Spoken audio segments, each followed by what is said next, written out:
अकोला शहरातील रस्त्याची दयनीय अवस्था, पाणी पुरवठ्याच्या तक्रारी, वाहतूक कोंडी आणि कचऱ्याचा प्रश्न या सर्वांवर आज अकोला पश्चिमचे आमदार साजिद खान पठाण यांनी महानगरपालिकेत आयुक्ताची भेट घेतली। विकास कामांमध्ये कोणतीही ढिलाई सहन केली जाणार नाही असा इशारा आमदार पठाण यांनी प्रशासनाला दिला आहे। शहराचा सर्वांगीण विकास हा माझा प्राधान्यक्रम आहे असा सांगत त्यांनी तातडीने ठोस पावले उचलण्याची मागणी केली आहे।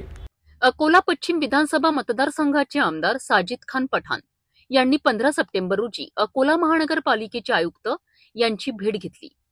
या भेटीत त्यांनी आपल्या मतदारसंघातील रस्ते दुरुस्ती, पाणी पुरवठा सुधारणा, नाले सफाई, कचरा व्यवस्थापन, सार्वजनिक सुविधा यांसारख्या अनेक प्रलंबित प्रश्नांवर चर्चा केली।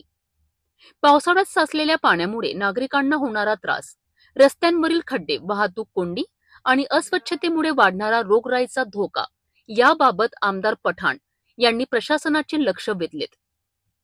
नागरिकांना मूलभूत सुविधा मिळणे हा त्यांचा हक्क आहे आणि विकास कामांमध्ये कोणतीही ढिलाई सहन केली जाणार नाही असे ठाम शब्दात आमदार पठाण यांनी सांगितले। महानगरपालिका आयुक्तांनी सर्व मागण्यांची नोंद घेतली असून तातडीने उपाययोजना करण्याचे आश्वासन दिले। या बैठकीला महानगरपालिकेचे वरिष्ठ अधिकारी, स्थानिक कार्यकर्ते आणि नागरिक प्रतिनिधी मोठ्या संख्येने उपस्थित होते।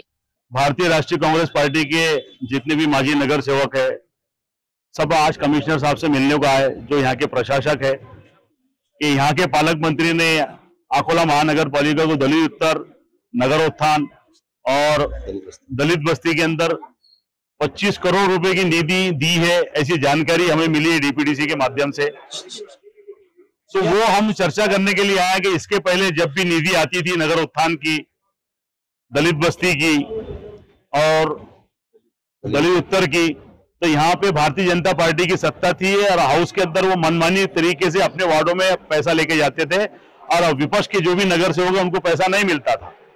तो आज हमें कमिश्नर साहब को बोलने आया कि कमिश्नर साहब आप यहाँ के प्रशासक हो, गवर्नमेंट ने आपको इसलिए यहाँ भेजा है कि सत्ताधारी यहाँ अपनी मनमानी करते थे, इसलिए यहाँ प्रशासक करके आपको नेमा है।